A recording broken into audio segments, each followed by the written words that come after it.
If everything in life were always easy and smooth, we wouldn't have innovation or growth, would we? It's the hard times, the challenges that push us to change and become better. It's like moving up a grade in school. You can't just skip ahead. You have to learn, train, and put in the effort. It's a whole process. It takes time, commitment, and hard work. Only then can you move forward and truly grow. The same applies to transforming negativity into positivity. Instead of waiting for real adversity to strike, we can train ourselves in advance to stay positive even when facing difficulties. The name of this practice is negative visualization, a technique that Stoic philosophers, especially Roman Stoics, used exceptionally well. Renowned figures like Seneca, Epictetus, and Marcus Aurelius were not only great thinkers, but also true practitioners of Stoic philosophy. They lived through some of history's most turbulent times and faced harsh personal trials, exile, the loss of loved ones, illness, and even disability. Yet what's truly admirable is how they maintained inner peace, a steady mindset, and a deep sense of happiness throughout their lives.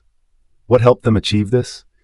One of the key factors was their persistent practice of negative visualization, a proactive reflection on potential negative outcomes, which they transformed into sources of strength and gratitude. Within the Stoic system, negative visualization stands out like a precious gem, one of the most powerful and effective psychological tools available. It was not only praised by ancient Stoics, but also highly regarded by modern psychologists. This method is considered one of the core pillars of Stoic psychological practice, delivering practical and profound benefits to those who apply it with consistency.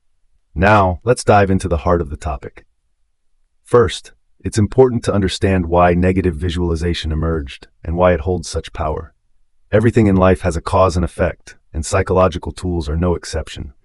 So why do people spend time imagining negative outcomes or misfortunes, especially when things in life are going well? Negative visualization wasn't invented randomly. It was born from a deep observation of human nature. Stoic philosophers recognized a common psychological trend. People often feel unsatisfied with what they already have. Human desire seems to have no limit.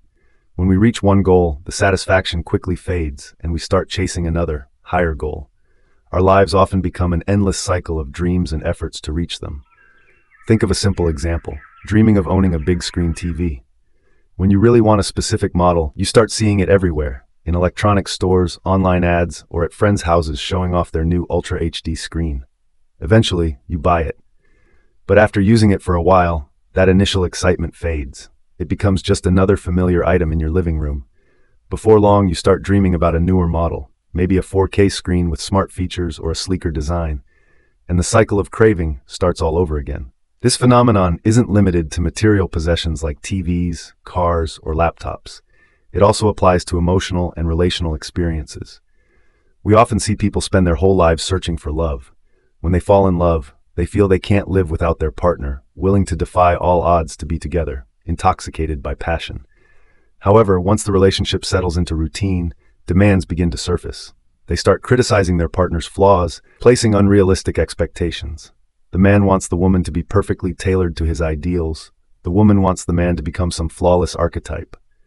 Gradually, dissatisfaction with what they already have grows, leading to conflict and even breakups. This highlights a sobering truth. We are quick to grow tired of what we have, whether material or emotional. We constantly crave novelty and different experiences. Contentment with the present seems to be a fragile and fleeting state. The Roman Stoics reflected deeply on this psychological reality. They questioned why people have such strange tendencies, never feeling satisfied with what they possess. They asked, is there a way for us to feel truly content and appreciative of what we have for a longer period of time? And from that question, the technique of negative visualization was born. The deeper purpose of negative visualization is to help us feel happiness and gratitude for what we currently have. The contentment this practice brings isn't passive acceptance. It's a positive emotional state filled with love and genuine appreciation. The Stoics believe that if someone practices this technique consistently, they will become as steady and grounded as a rock in the face of life's upheavals. No matter what happens, no matter how great the challenge, they will remain calm and centered, untouched by life's highs and lows. However, it's essential to emphasize that the power of negative visualization only reveals itself through regular, disciplined practice. Stoic philosophy isn't just theory, it's a lifestyle that requires daily training.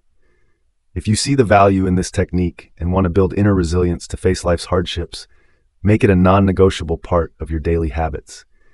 Don't just try it for fun. Don't give it a few days and then fall back into negative thinking. And don't claim it doesn't work if you haven't truly invested time and effort into practicing it. However, it's important to emphasize that the effectiveness of negative visualization only comes with regular and consistent practice. Stoic philosophy is not just abstract theory. It's a way of life that requires daily discipline. If you recognize the value of this technique and want to build inner resilience to face life's challenges, make it a non-negotiable part of your daily routine. Don't just try it out for fun. Don't practice for a few days and then quit, only to return to old patterns of negative thinking. If you do that and later say this technique doesn't work, you'll have no one to blame but yourself for not truly investing the time and effort it requires. Now, to help you better understand how negative visualization works in real life, let me walk you through a concrete example. As mentioned earlier, we'll start with simple, easy-to-relate situations and gradually go deeper to help awaken more profound emotional insight. I hope you'll stay with this video until the end. Chances are, you once dreamed of owning the laptop you have right now. Maybe you spent time researching features, comparing prices, and finally felt thrilled when you brought it home. But over time, that initial excitement probably faded. The laptop became a familiar tool, something you use every day for work, school, or entertainment. You might have even started looking at newer models, thinner, faster, with more advanced features, and occasionally thought about upgrading, even though your current laptop still serves you just fine. That's human nature. We adapt quickly and always want something better. Now let's put negative visualization into practice with this laptop. Instead of daydreaming about a newer one, take a moment to imagine what would happen if your current laptop suddenly had a serious malfunction or disappeared entirely. Start with the immediate impact on your work or studies. If you're someone who works remotely, a student in the middle of a critical semester, or just someone who uses a laptop every day for personal tasks, losing it could be highly disruptive. You might lose access to important documents, miss virtual meetings, or be unable to complete assignments or projects on time. That wouldn't just be inconvenient. It could also affect your productivity, your academic performance, and even your reputation. Next, think about the massive amount of digital data you might have stored on that laptop. This could include critical work files, research papers, personal projects, photos and videos filled with memories, your favorite music, or even sensitive financial information. If the hard drive fails or the laptop is stolen, the risk of losing that data is very real. Recovering it could be expensive and not always possible. Just imagine the sense of loss and anxiety if those important files and irreplaceable memories were suddenly gone without a trace. Financially speaking, repairing a laptop, especially when it involves serious hardware damage, can be costly. In many cases, the repairs might not even be worth it, with costs coming close to buying a brand new laptop. That kind of unexpected expense can become a real burden, especially if you're not financially prepared for it. Take some time to really imagine the inconvenience, the loss, and the complications that could arise if your laptop suddenly broke down. Don't just think about it casually. Try to feel the negative impact such a situation could have on your life. Then, slowly bring yourself back to the present. Your laptop is still here. It's working just fine. It's helping you get your work done, stay on top of school, stay connected with people, and enjoy your downtime. And now you might feel a deeper sense of gratitude, not just for the features it offers, but for the reliability and value it quietly adds to your everyday life. That sense of gratitude is no longer an abstract idea. It becomes a real, heartfelt emotion that emerges from comparing what you have to what you could have lost. This laptop example shows the true power of negative visualization. By intentionally reflecting on what could go wrong, we not only grow more appreciative of what we have, but also mentally prepare ourselves for whatever challenges might come. Try applying this technique to different areas of your life and see how it can bring clarity, peace, and resilience to your journey. And perhaps the most profound lesson that negative visualization offers is not about avoiding pain, but about shifting how we perceive reality. In a world that constantly pushes us to want more money, more success, more love, this practice reminds us that sometimes everything we need to feel fulfilled is already right in front of us. A laptop that still works, a loved one who still calls you every night, a morning where you wake up in a healthy body. These things might seem ordinary, but they're nothing short of miracles we overlook while chasing the next thing.